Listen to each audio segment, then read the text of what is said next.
اللهم حقنا بالتقوى والاستقامة وأعذنا من موجبات الندامة في الحال والمال إنك سميع الدعاء. وصل اللهم بجمالك وجلالك على سيدنا محمد وعلى آله وصحبه أجمعين وارزقنا كمال المتفاضله ظاهرا وباطنا يا أرحم الراحمين يا أرحم الراحمين يا أرحم الراحمين. ورزقنا ربك رب العزة عما يصفون وسلام على المرسلين والحمد لله رب العالمين. يا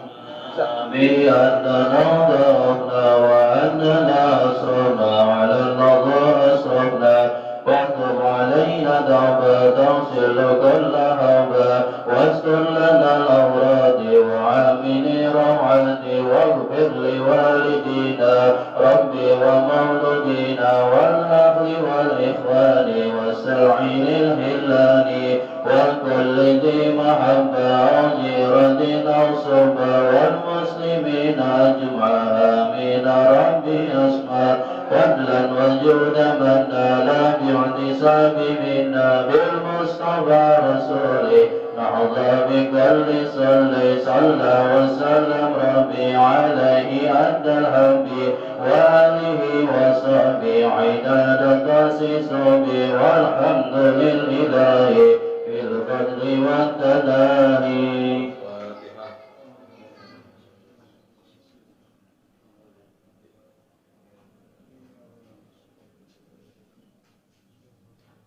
يا ربي بالمصطفى بلغ مقاصدنا واغفر لنا ما مضى يا واسع الكرم. يا ربي بالمصطفى بلغ مقاصدنا واغفر لنا ما مضى يا واسع الكرم. صلى من حرم ليلا إلى حرم كما سرى القدر في داج من الظلم. يا رب بالمصطفى بلغ مقاصدنا واغفر لنا ما مضى يا واسع الكرم. تترك إلى أن نلت منزلة من قاب قوسين لم تدرك ولم ترم. يا رب بالمصطفى بلغ مقاصدنا واغفر لنا ما مضى يا واسع الكرم. من بيته في طيبة هرم واسمه قسم في أعظم القسم. يا رب بالمصطفى بلغ مقاصدنا واغفر لنا ما مضى يا واسع الكرم. يدها قد أتت 60 مع 100 فرج بها كربنا يا واسع الكرم. يا رب بالمصطفى بلغ مقاصدنا واغفر لنا ما مضى يا واسع الكرم. اللهم صل وسلم وبارك عليه وعلى آله. بسم الله الرحمن الرحيم. الحمد لله الذي بذكره تطمئن القلوب وبرحمته تغفر الذنوب.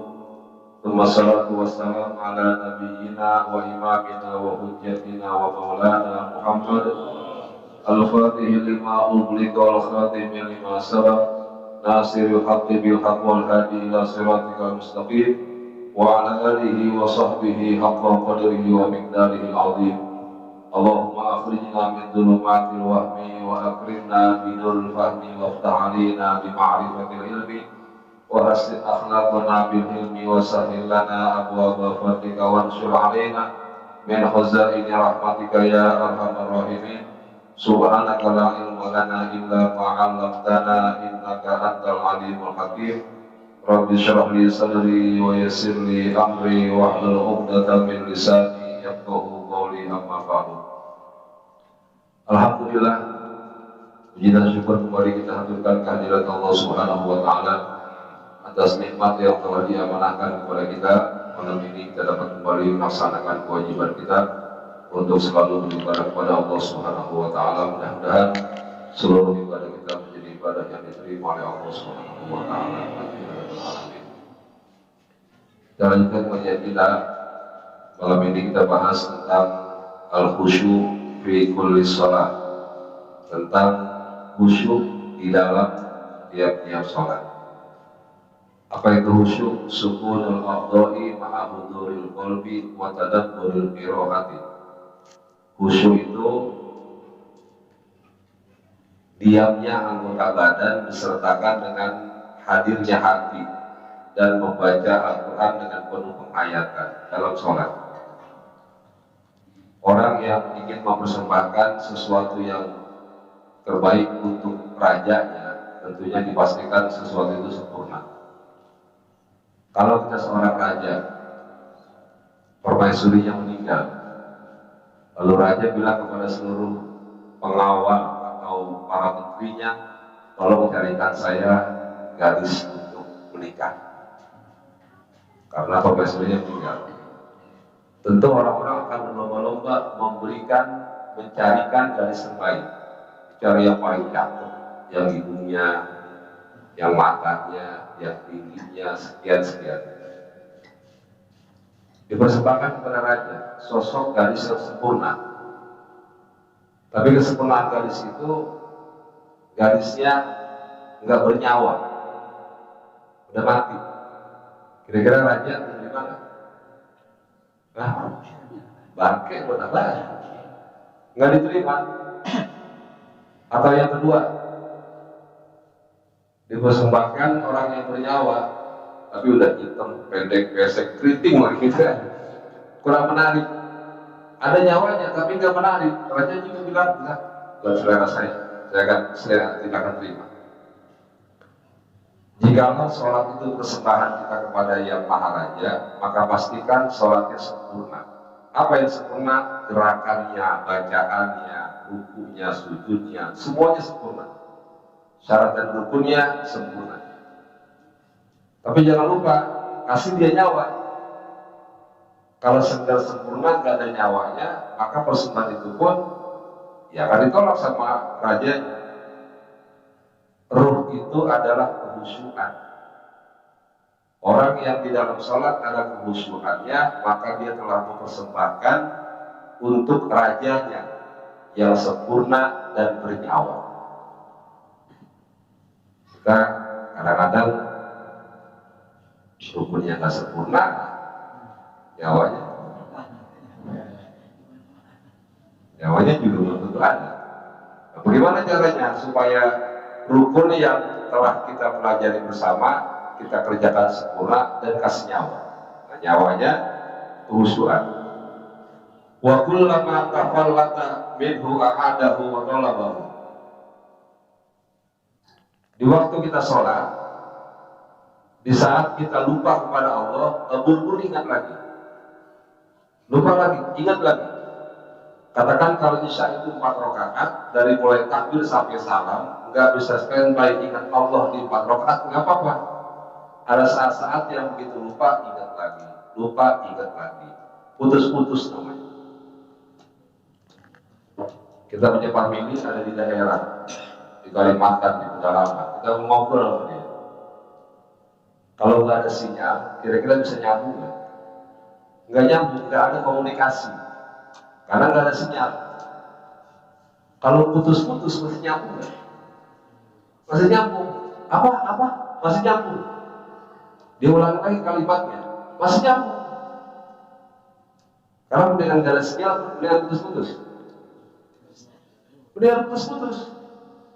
Orang yang sholat, yang putus-putus ingatnya kepada Allah lebih bagus daripada sholatnya nggak dapat sinyal. Jadi mulai takbir, ya cuma tunggang-tungging doang. Allah di mana, kita di mana. Benar, badan di musola, tapi rohnya di pasar, rohnya di mana-mana, rohnya di mall. Itu artinya bahwa jangan sampai sholat kita tidak ada nyawanya, tidak ada dialog antara kita dan Allah. Nah, karena itulah kata ulama di sini, fa'ilam yastati wa bi salasati mawdi'a kama qala ba'dhum. Kalau tidak bisa standby 4 rakaat isya secara khusyuk, nggak apa-apa. Paling tidak ada 3 kesempatan yang jangan sampai keingat Allah. dalam sholat. Pertama, inda kulli wajjahtu wajhiya. Waktu baca kalimat iftitah, inni wajjahtu wajhiya. Sesungguhnya aku menghadapkan wajahku ke hadapan Zat yang telah menciptakan langit dan bumi. Kita lagi ngobrol sama Allah, ya Allah, aku hadapkan wajahku. Kita bilang kepada Allah, aku hadapkan wajahku. Berarti apa? Pengakuan kita, aku sedang berada di depanmu, ya Allah. Kira-kira kalau lagi ngobrol, badan ke depan, mukanya nengah segitu, yang ngobrol tersinggung nggak? Lu bukan gimana, ngomong apa? Tersinggung nggak? Karena itu di kalimat ini wajahku, betul-betul bahwa kita bayangkan kita lagi ada di hadapan Allah. Ini wajahku, aku hadapkan wajahku. Jadi awalnya diundang, oh ya, ini wajahku. Nah, yang kedua, inda qauli iyyaka na'budu wa iyyaka nasta'in. Dalam Fatihah ada ayat iyyaka na'budu. Ini pengakuan, hanya kepadamu kami menyembah dan hanya kepadamu kami minta pertolongan. Nah, di kalimat itu Allah harus ada. Ingat Allah. Alhamdulillah, kayak Allah gak ada sinyal, gak apa-apa. Ar-Rahman Ar-Rahim gak ada sinyal, kayak ingat Allah, gak apa-apa. Terus Malik Yaumiddin gak ingat Allah, gak apa-apa. Dan begitu iyyaka na'budu, hanya kepadamu kami menyembah. Kepadamunya, mu itulah Allah yang ada di depan kita. Kalau begitu, berarti kita berusaha keras buat khusyuk dalam sholat. Iyyaka. Apalagi dia ayat kedua, wa iyyaka nasta'in. Kalimat kedua, wa iyyaka nasta'in. Kalimat yang kedua, iyyaka nasta'in. Hanya kepadamu kami minta pertolongan. Itu kalau kita tahu jawaban Allah. Allah bilang, wahai hambaku, apabila kau minta tolong, minta apa? Mau minta apa? Kewajiban kita sudah kita laksanakan menyembah Allah, maka kewajiban Allah akan ditunaikan sesuai dengan apa yang kewajiban kita kerjakan. Karena timbal balik, orang seringkali menuntut hak tapi tidak berpikir untuk menunaikan kewajiban. Dituntut hak, kewajibannya tidak ditunaikan. Saya pernah bilang istilah anak durhaka itu banyak, sering kita dengar. Tapi kadang-kadang kita orang tua nggak merasa durhaka kepada anak. Jadi tunaikan haknya, nanti hak kita sebagai orang tua akan diberikan oleh anak kepada kita. Apa aja hak orang tua di antaranya mengajarkan anak tentang ilmu agama. Itu hak anak. Kenali dia Allah, kenali dia Nabi Muhammad, kenali dia ajaran Al-Quran, kenali dia ilmu syariat. Kalau udah dikenali sama bapaknya, baik langsung ataupun dititipkan kepada guru, kepada ustaz, kepada TPH dan seterusnya, maka nanti hak kita sebagai orang tua akan ditunaikan oleh anak kita karena dia tahu dia wajib bakti orang tua. Jadi haknya diberikan dulu, maka nanti kewajiban dia terhadap kita akan diberikan. Iyyaka na'budu wa iyyaka nasta'in. Yang ketiga, inna qauli assalamu alayka ayyuhan nabiyyu wa rahmatullahi wa barakatuh. Dalam tahiyat, at-tahiyatul mubarakatus shalawatu thayyibatu lillah. Assalamu alayka ayyuhan nabiyyu wa rahmatullahi wa barakatuh. Itu kan omongan Allah, bukan omongan Nabi. Di malam Mi'raj, Nabi melihat zatnya Allah secara langsung. Keindahan zat Allah yang Nabi alami di malam Mi'raj menyebabkan beliau nggak bisa berkata apa-apa. Orang dia sesuatu yang menakjubkan. Begitu suasana yang menakjubkan, beliau bilang dari hadapan Allah, at-tahiyatul mubarakatus shalawatu thayyibatu lillah.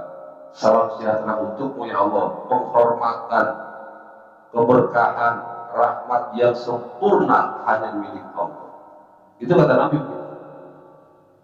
Salam penghormatan Nabi kepada Allah, Allah balas assalamu alayka ayyuhan nabiyyu wa rahmatullah wa barakatuh.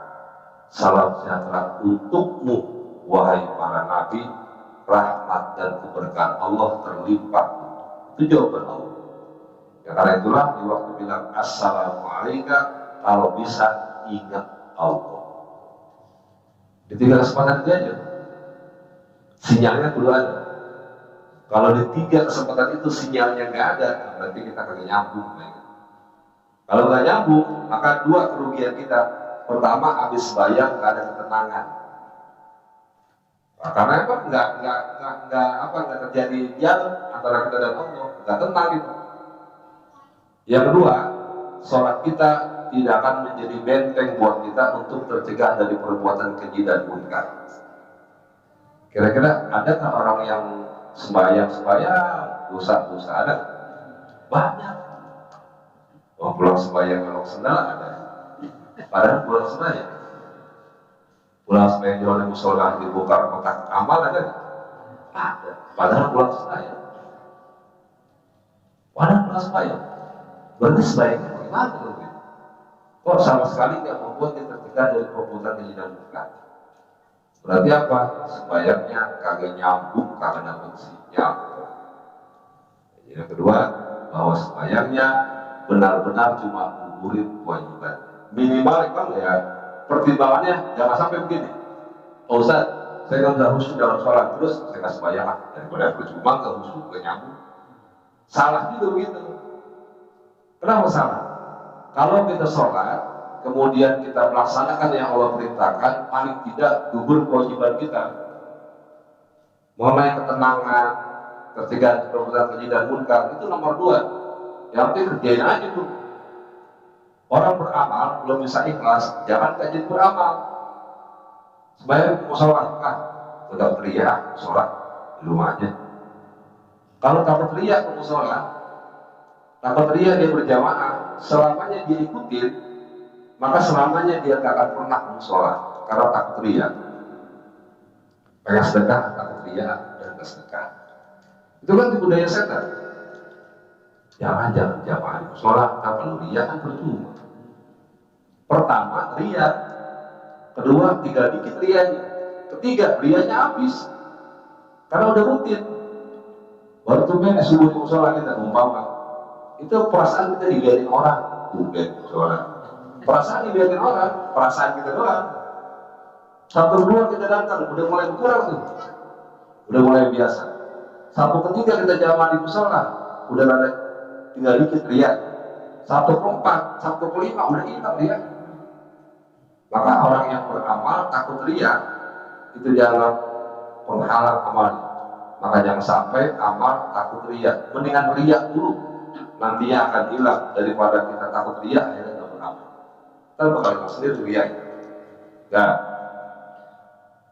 orang yang beribadah kepada Allah Subhanahu Wa Taala, hadirkan Allah dalam sholat khususnya agar muncul ketenangan. Kalau sudah tenang, maka sholatnya akan tercegah dari perbuatan keji dan munkar. Qala Imam Al-Ghazali rahimahullahu taala al-muhafadzatu 'ala sholati taqulu bi salatati asya'a. Kata Imam Ghazali, menjaga khusyuan dalam sholat harus diawali dengan 3 perkara. Yang pengen khusyuk, yang pengen Allah ada dalam sholatnya, yang pengen habis sembahyang ada ketenangannya. Bagaimana cara pertama? Isbagul wudu. Wudunya biar rapi, biar sempurna, jangan kayak capung. Jangan kayak bukan benar. Ada timur Jawa itu aja, cepek-cepek doang. Maka saya sarankan kalau wudunya di rumah aja sholat, itu tenang kalau di rumah wudunya. Di musola itu buat yang wudunya batal. Pertama kita buka baju juga enak di rumah, pas oblong 2 kali kan wudu di rumah, pelan-pelan wudunya. Hayati, ini air rumah kita gunain semau kita, karena air di rumah kita. Musola air wakaf nggak boleh sembarangan gunain. Basuhan pertama belum sempurna, basuhan yang kedua udah sempurna, yang kedua sunat, yang ketiga sunat, yang ketiga udah sempurna, biar segera, yang keempat dosa. Orang biar seger kan udah rapi sempurna. Ini air wakaf. Air wakaf nggak boleh digunain kecuali untuk hal-hal yang sifatnya memang diperlukan. Itu yang udah keempat, udah mubazir namanya. Udah sempurna masalahnya. Pertama belum sempurna, yang kedua udah sempurna nih. Sunnah yang ketiga, kan sunnahnya kan 3 kali. Ketiga udah sempurna, tambahin lagi biar segera. Dosa. Kok dosa? Itu air wakaf, mubazir namanya. Kalau di rumah kita 7 kali boleh nggak? Pala kita udah celupin ke kolam nggak apa-apa. Air kita. Jadi lebih tenang wudhu di rumah. Pelan-pelan tangannya gosok-gosok sampai ragu kaki. Lebih tenang di rumah wudhunya. Dan sampai di perjalanan batal kita baru dulu sholat. Atau nunggu isya kita nggak pulang lagi.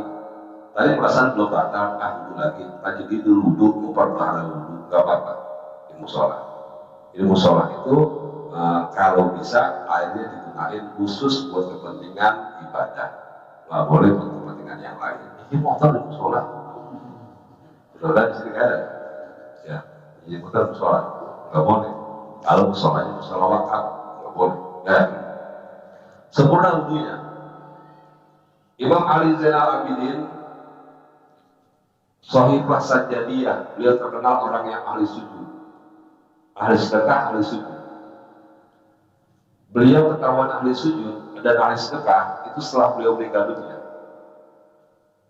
Waktu beliau meninggal dunia, mau dimandiin, ini pundaknya kapalan, sering manggung. Padahal sehari-harinya dia sebagai ulama, ahli ibadah. Kenapa pundaknya kapalan? Ternyata banyak pengakuan dari warga sepeninggalan Imam Ali Zainal Abidin sudah nggak ada lagi gandum di depan rumah orang miskin. Waktu beliau hidup, habis bayar tahajud jam 2, jam 3, beliau manggul gandum. Sendiri dipanggil sama dia, ditaruh di depan pintu orang miskin. Ditinggal aja. Besok begitu lagi. Orang mana yang belum saya ini? Rumah dia belum. Taruh, tinggal. Nggak pakai assalamualaikum, nih ada gandum, enggak. Ditaruh aja sama dia. Untuk menjaga keikhlasan. Gak ada orang yang tahu. Sepeninggalan beliau didapati waktu dimandiin pundaknya kapalan. Ini yang mandiin bingung. Ini kok ahli sujud pundaknya kapalan kayak kulit panggung. Beberapa minggu kemudian orang-orang miskin bertanya-tanya, kok udah gak ada lagi ya gandum depan rumah kita? Dulu masih ada gandum yang ngasih seliter, sekilo, 2 kilo. Tahu udah gak ada. Diduga bahwa gandum itu kiriman Imam Ali Zainal Abidin. Yang kedua, pengakuan dari asisten yang muridnya. Ini setelah beliau meninggal dunia, kata muridnya, kalau beliau mau wudhu, saya bukan megangin jubah. Dia buka jubahnya, dia buka peci imamahnya, dia berwudhu. Begitu diletakkan, dia dikasih pecinya dan imamahnya, mukanya beliau merah, putih kemerah-merahan, kayak orang takut. Murid ditanya, Tuan Guru, kenapa kok kelihatan pucat mukanya? Apa kata beliau? Itu mau wudhu. Kata beliau, tahu nggak kalau saya berwudhu? Di hadapan siapa saya akan berdiri? Itu hawanya udah ketakutan mau wudhu, karena mau bertemu dengan Allah. Kita kalau lagi pengen ketemu orang besar, itu di perjalanan kan suka ada hawanya kan ya? Ada hawanya, dipanggil atasan ya, dipanggil atasan. Di perjalanan itu hawanya udah ada. Ya, udah balik. Itu hawanya udah ada. Karena mau menghadap orang besar. Imam Ali Zainal Abidin, dia sudah merasakan ingin berada di hadapan orang besar, zat yang maha besar. Maka waktu wudhu sudah berasa di hadapan siapa saya akan berdiri.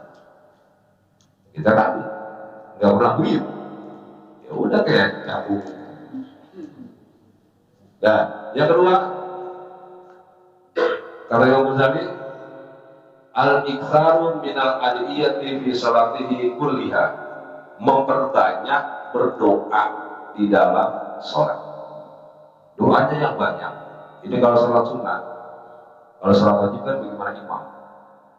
Jangan sampai kita asik banyak berdoa dalam sholat sementara imam udah bangun dalam sujudnya. Ya beda 2 detik, 3 detik masih maklum. Imam udah salam, dia masih sujud aja, mati kalau dia orang yang belum bangun. Imam udah bangun, udah salam, kita masih sujud, kan orang curiga, orang pulas kali ya. Kalau sholat sendiri, perbanyak doa di sujud terakhir. Baca doa dalam hati bahasa Indonesia aja, biar maksudnya malaikat nggak salah tangkap. Iya, kan kita masih Indonesia. Ini bocah lulus sekolah, pengen daftar sekolah 5 juta, bapaknya nggak punya duit, supaya malam bapaknya bilang Allah ya Allah, ini bocah masuk sekolah SMK, daftar 5 juta, kasih ya Allah duitnya, baca sujud dalam sholat, terakhir bahasanya dalam hati, ya ucapin, tapi bininya dengar, tak lupa ngapain ya. Boleh, bebas dalam hati, itu nggak dianggap ucapan, dalam hati misalnya. Andai kan di musola kita terjadi begitu dalam hati, orang jadi nggak tahu orang. Supaya duha, sujudnya lama dikit, karena permohonan banyak, minta dalam sholat.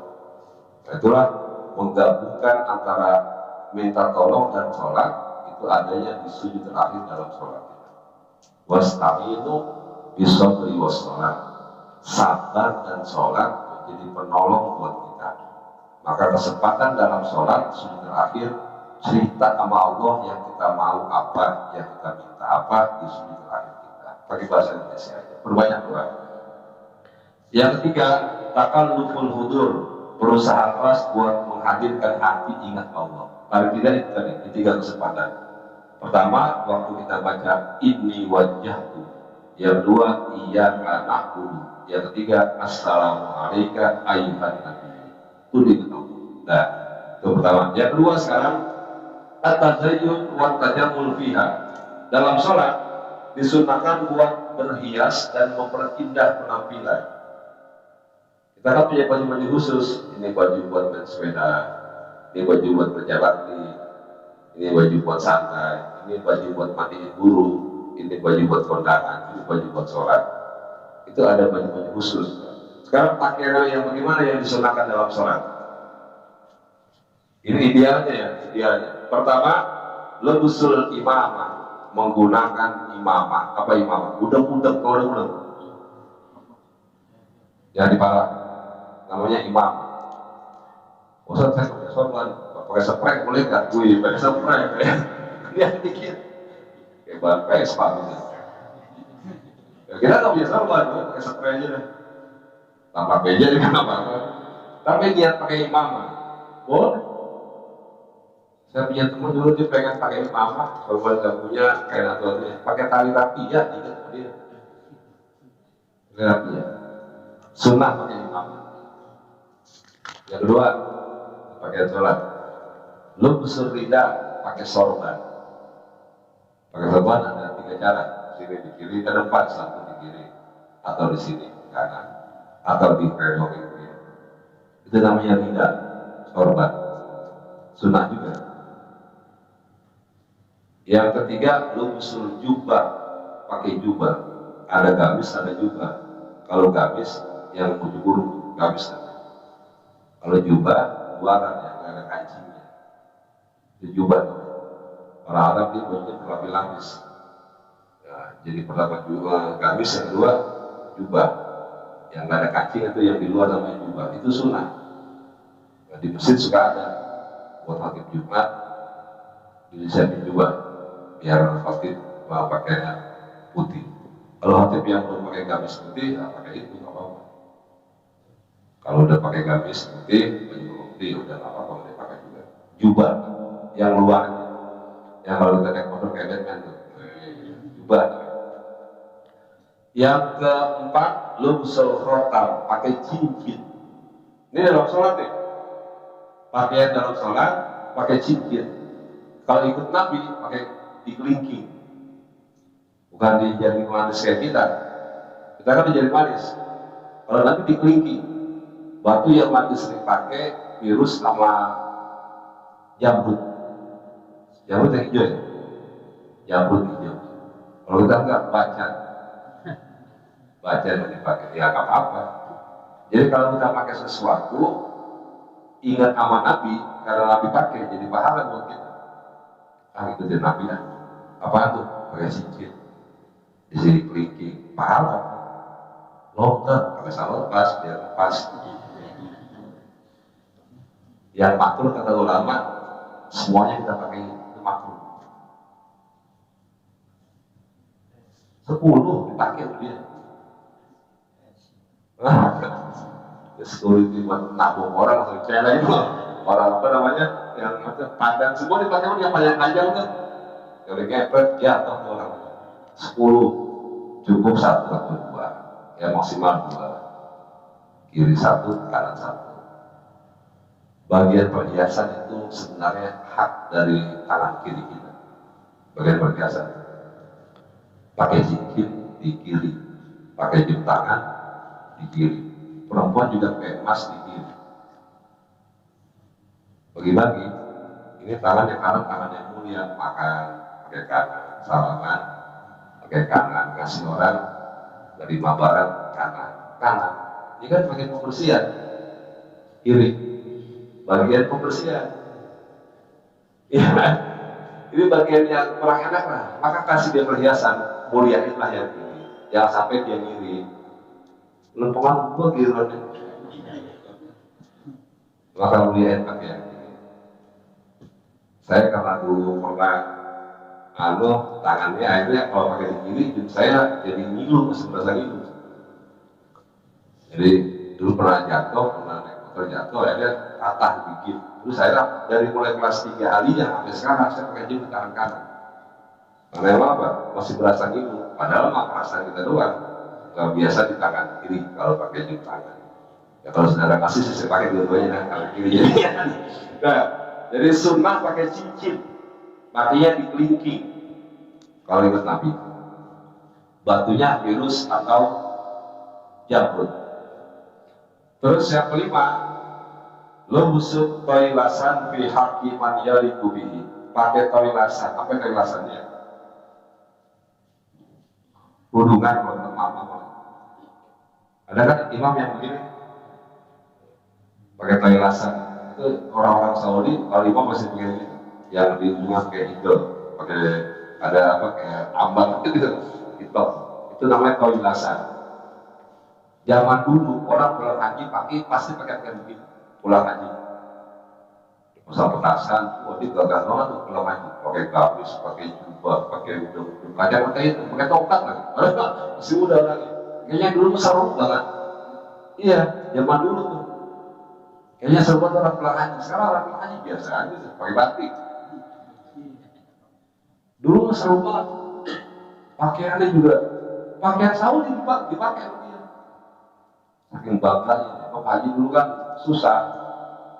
Dulu katanya orang jarang akekah, padahal pada punya kambing. Sekarang orang hampir tiap punya anak akekah. Dulu orang pulang haji itu susah, barang mahal. Nah, sebarang orang, sekalipun harganya kayak zaman itu, kalau kita itu sekarang kan murah, paling 4 juta, 3 juta. Terakhir murah tahun 97, masih 7 jutaan. Sekarang berapa? 40 jutaan, bukunya juga lama. Karena itu mestinya dia tentu dia kerjakan dengan penghayatan dan dengan sempurna karena bukunya lama. Toilasannya gitu. Terus yang keenam at-tatayyub, pakai minyak wangi. Itu termasuk perhiasan dalam sholat. Nah, andaikan 6 ini kita pakai, pede nggak gitu? Hah? Sembahyang Jumat dari rumah nih, kita pertama pakai imam, ini baru tumben nih, karena baru tahu. Besok Jumatan pakai imam, dua pakai sorban, yang ketiga pakai jubah, yang keempat pakai cincin, pakai toilasan, pakai minyak, jalan, gak. Kira-kira kalau orang di masjid apa? Itu paling sehat. Begitu kan kira-kira? Baru tumpen begitu. Kita kalau sudah sorban doang, orang nggak boleh komentar. Begitu pakai imamah, begitu pakai sorban, pakai jubah, pakai toilasan, pakai minyak, pakai cincin, orang kan bertanya-tanya. Orang pulang betapa di mana katanya? Nah, karena itulah kalau kita di sini kita pakaian yang biasa, kalau keluar rumah atau ke musola, ke masjid, maka pakaian kayak begini pakaian dalam sholat sunnah di rumah. Lalu ini pakaian pesanan ulama. Yang di sini yang kayak begitu akan bikin komentar orang jadi dapat dosa. Ngomongin kita jadi kan. Kalau aku apa itu kayak udang-udang katanya. Puyeng kali marahnya. Nah, daripada kita pakai kayak begitu akhirnya orang jadi komentar dan berdosa, mendingan jangan dipakai. Udah aja pakai begini aja udah biasa. Nah, maksud hukum di sini bagaimana? Kalau sholat sendiri di rumah, sholat sunnah di rumah, pakai kayak begini, kita akan terbalik. Mau sholat musik pakai sarung, pakai gamis, nah di rumah kaos partai kita pakai. Kita terbalik. Mau sholat rapi kita pakai gamis, pakai sorban, pakai minyak. Lepas di rumah. Itulah yang maksud bahwa ini 6 hal ini kalau kita sembahyang di rumah pakai apa yang bisa menjadi kesunahan dalam sholat. Dan niatnya buat memakai pakaian terbaik. Sebab kata Allah dalam Al-Quran, khudzu zinatakum inda kulli masjid. Pakailah pakaian terbaik waktu masuk dalam masjid. Ini mau ke rumah Allah. Rumah Allah, mau menghadap Allah, pakai pakaian terbaik. Yang terbaik versi Allah, ya yang tadi disebut itu. Allah suka dengan penampilan yang terbaik. Kalau sembahyang Id, sunnahnya pakai yang baru, Idul Fitri, biar kata murah yang baru. Itu di Indonesia dipakai betul, dipakai betul. Lebarannya masih pakai yang baru, kayaknya baru. Mereknya belum buka lagi, Badifon, biar sunnah baru, biar kata yang murah-murah yang baru. Tapi kalau sholat Jumat sunnahnya yang warnanya polos, warnanya putih. Nah, Nabi suka warna putih sama hijau. Kalau sembahyang pakai yang polos. Bordil di depan nggak apa-apa, yang di belakangnya polos. Bahkan orang kan melihat belakang kita dan depan kita kan. Depan bordil kan nggak apa-apa, belakangnya polos. Yang sampai sembahyang Jumat depannya polos, belakangnya kecap-cap bangun. Dibaca orang nggak? Dibaca orang. Kecap-cap bangun. Nah, jadi pakaian terbaik dalam sholat yang putih, yang polos. Gak ada putih warna apa aja yang penting polos. Kemeja polos, warna sesuka kita. Dan jadi kita dalam sholat untuk mencapai kesempurnaan disunahkan memilih pakaian-pakaian yang indah, pakaian-pakaian yang bagus. Diantaranya berusul imamah, pakai sorban, pakai jubah, pakai cincin, pakai toilasan dan pakai minyak wangi. Kalau itu yang kita kerjain berarti apa? Kita pengen persembahan kepada Allah yang terbaik. Jangan sampai menghadap orang kita begitu gagah dan keren, menghadap Allah ala kadar. Nauzubillah. Dan itu aja. Wallahu a'lam. Al-Fatihah.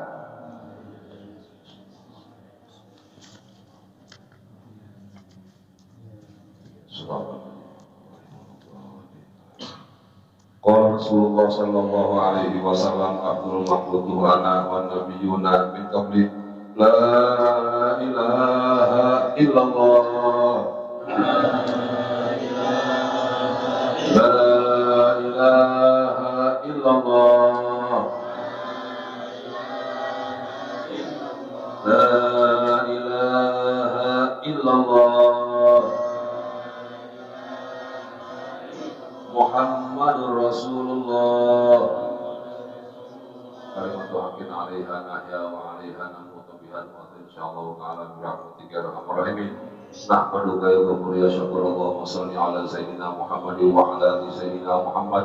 Allahumma ij'alna mutawaddina fika mutabadirina fika mutahabbina fika warḍa anna ya Allah la nuhsi sana'an 'alaika anta kama athnayta 'ala nafsika. Walakal hamdu hatta tarda walakal hamdu idza radita walakal hamdu ba'da ridha. Allahumma bijahil basyirin nadhir Muhammadin salawatuka alaihi wa salamuka alaihi ij'alna min khiyari ummatihi wa syurna godan fi zumratihi wastamil alsinatana fi madhihi wa nusratihi wa ahina mutamassikina bi sunnatihi wa ta'atihi wa amitna ala hubbihi wa jama'atihi. Allahumma ij'alna mimman yuqimu hadzal din wa mimman yakhdumuhu wa yansuruhu waj'al himmatana ya Allah ilaika rahmatikal mulia ma'assalamah wal afiyah bi rahmatika ya arhamar rahimin. Rabbana taqabbal minna innaka antas samiul alim wa tub alaina innaka antat tawwabur rahim. Dawahum fiha subhanakallahumma tayyibun fiha salam wa akhiru da'wahum alhamdulillahi